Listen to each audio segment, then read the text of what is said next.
Di zaman sekarang, orang memiliki kebutuhan dan keinginan yang sangat banyak. Kebutuhan dan keinginan semakin sulit untuk dibedakan karena tuntutan zaman yang semakin berkembang. Gaya hidup yang semakin kompleks pun membuat orang memiliki banyak tuntutan guna menunjang gaya hidupnya. Untuk memenuhi semua tuntutan tersebut tentu tidaklah cukup dengan mengandalkan gaji atau uang jajan yang diberikan orang tua. Untuk itu, penting untuk mencari cara untuk mendayagunakan uang yang kita miliki agar dapat memenuhi segala macam kebutuhan dan keinginan yang ada. Salah satu cara untuk mendayagunakan uang yang kita miliki adalah dengan melakukan investasi. Investasi adalah suatu tindakan menanamkan sumber daya atau modal yang kita miliki dengan harapan bisa mendapatkan imbal hasil yang lebih besar di masa yang akan datang.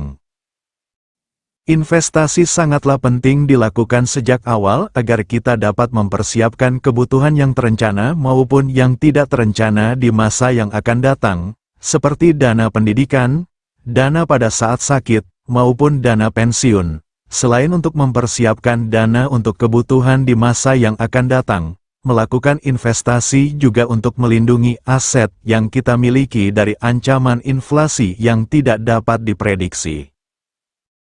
Terdapat banyak instrumen investasi yang dapat dilakukan, seperti investasi tabungan berjangka, deposito, emas, properti, kurs mata uang asing, ataupun saham.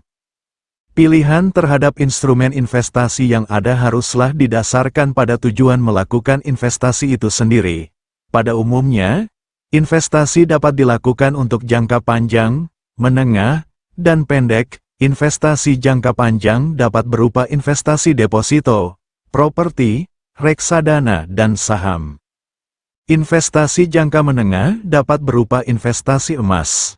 Sedangkan investasi jangka pendek dapat berupa investasi pertukaran kurs mata uang asing. Selain didasarkan pada tujuannya, pemilihan instrumen investasi juga harus didasarkan pada pengetahuan investor tentang resiko dari sarana investasi yang akan dipilih.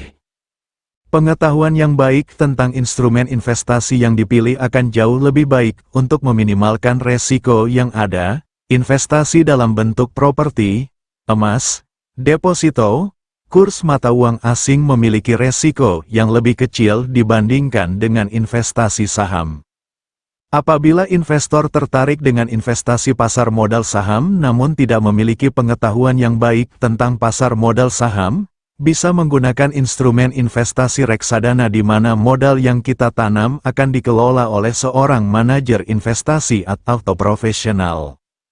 Pada dasarnya, investasi dilakukan untuk melindungi aset yang kita miliki ataupun mendapatkan imbal hasil yang lebih besar. Oleh karena itu, penting bagi kita untuk melakukan investasi sedini mungkin.